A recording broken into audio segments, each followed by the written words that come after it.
Hello everyone, welcome to SP's English World YouTube channel. Let's learn daily use English sentences.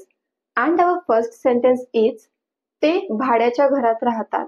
म्हणजे एखादी व्यक्ती किंवा एखादं कुटुंब रेंटनी राहत असेल किंवा ते त्यांचं स्वतःचं घर नसतं, ते पैसे देऊन राहत असतात, तेव्हा आपण बोलतो की ते भाड्याच्या घरात राहतात. तर तेच सेंटेन्स इंग्लिशमध्ये कसं बोलायचं आहे? They live in a rented house. They live in a rented house.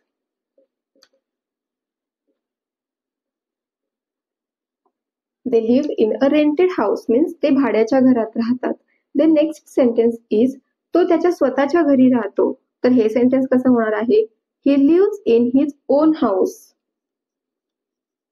He lives in his own house.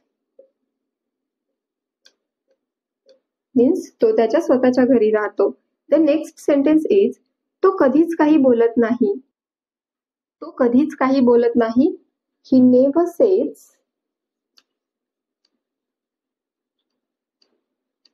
Anything. He never says anything. तो कधीच काही बोलत नाही. नेक्स्ट सेंटेन्स हे इतके अवघड नाही. It's not that difficult. It's not that difficult.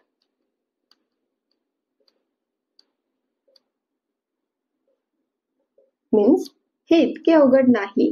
The next sentence is मी ते आधीच केले आहे. I have already done that.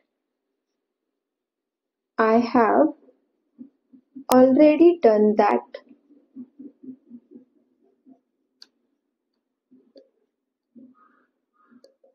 I have already done that. मी ते आधीच केले आहे. मी ते करायला हवे होते. I should have done that. I should have done that. मी ते करायला हवे होते. I should have done that. Thanks for watching and keep practicing.